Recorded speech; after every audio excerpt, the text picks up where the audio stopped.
بالنسبة لي حقيقة أجد حرج كبيرا. أيوة. لكنها ضريبة الشهرة والمعرفة. الله المعين. والناس لا يحبونك ويسلون عليك إلا تقديرا ومحبة. أكيد. فلا بد أن تعطيهم جزء أيوة. بقدر ما تستطيع. نعم. وإذا عجزت فارجع. لا تقعد في السوق أو تصد عن الناس أو أيوة. تتعالى عن الناس، لأن في هذا كسر نعم. لمشاعرهم وعدم رضا لهم. أكيد. أما في الشوارع وفي هذا فيحصل. أنا حصل لي مرة كنت في جدة وراجع في إحدى السفارات. أيوة. وبعدين الطريق مسدود النهائي. نعم. وكانت ساعة متأخرة من الدوام. خرجت مع آخر الموظفين. الله. وسيارتي طبعا لابد أدور، ما في تدوير، فرجعت ريوس. أيوة. وأنا الريوس تعرف أنه يضيء وراء. أيوة. وجاء واحد من هناك ساكن في الشارع، ولما شافني جاء ملبك إلين لبك في ظهر سيارتي. فأنا استغربت كيف تلبك؟ كان المفروض لما شفتني ريوس إنك تخليني أمشي. فقدمت ولبكت يمين أبغى أعطيه فرصة للطريق. وظننت أن هذا سيجد تقديرا منه. لكن سبحان الله العظيم ما انحاذاني حتى نزل القزاز وانهال علي بسباب وشتائم لم أسمع في حياتي مثلها. لا حول ولا قوة. قال لي تسد الشارع ملك أبوك، ما تستحي. الله منه يسبني ويسب أبوي لا حول ولا قوة. أنا كنت أتحمل واستعيذ بالله من الشيطان إلين سب أبوي وأمي.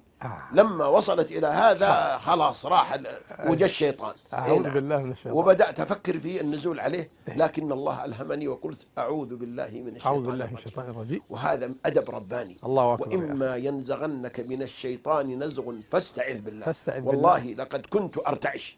نعم. وكاد الدم يعني يحترق في دمي في جسدي. نعم. لكن يوم قلت أعوذ بالله من الشيطان الرجيم كأن من رش علي الماء. يا سلام. وبدأت أهدأ. العلاج الرباني. والله. فاستعذ بالله. بعدين طالعت فيه قلت أقول لك، قال نعم. قلت أسأل الله أن يغفر لك ويدخلك الجنة. يا سلام. أيوة. لما سمع الكلمة هذه مني وكان مشتط غضبان. أيوة. بدأ يهدأ وترجع عيونه في راسه كانت قد طلعت، وعروق رقبته هذه كانت مشحوطة سكن الدم. والله.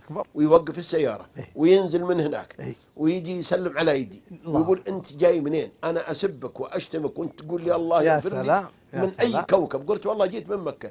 نعم. وأنا المخطئ، أنا حقيقة أستاهل ما جاني منك. نعم. كان مفروض من يوم شفتكم بعيد إني هربت منك، لكن سامحني. وانتهى الموضوع. قال لا والله أنا الغلطان، أنا اللي سبيتك وأنا اللي مفروض كنت أوقف من بعيد، لكن يا شيخ تعرف ساعة متأخرة وأنا جيعان ودوام شين، والله يعني كنت زهقان من كل شيء. قلت لا أبدا. قال طيب ممكن نتعرف؟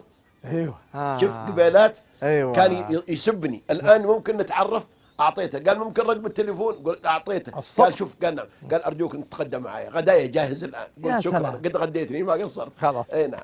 وراح ومشيت في الطريق قلت سبحان الله ادفع بالتي هي أحسن فإذا الذي بينك وبينه عداوة كأنه ولي حميم. شوف كيف انتقل من كونه عدو إلى صار ولي حميم يعزمني. نعم. لكن قال الله وما يلقاها إلا الذين صبروا واجعلنا منهم. وما يلقاها إلا ذو حظ عظيم. ترى في الذهن سهلة، لكن في التطبيق تحتاج إلى قوة عظيمة جدا وإعانة من الله. إلا ذو حظ عظيم من الله سبحانه وتعالى.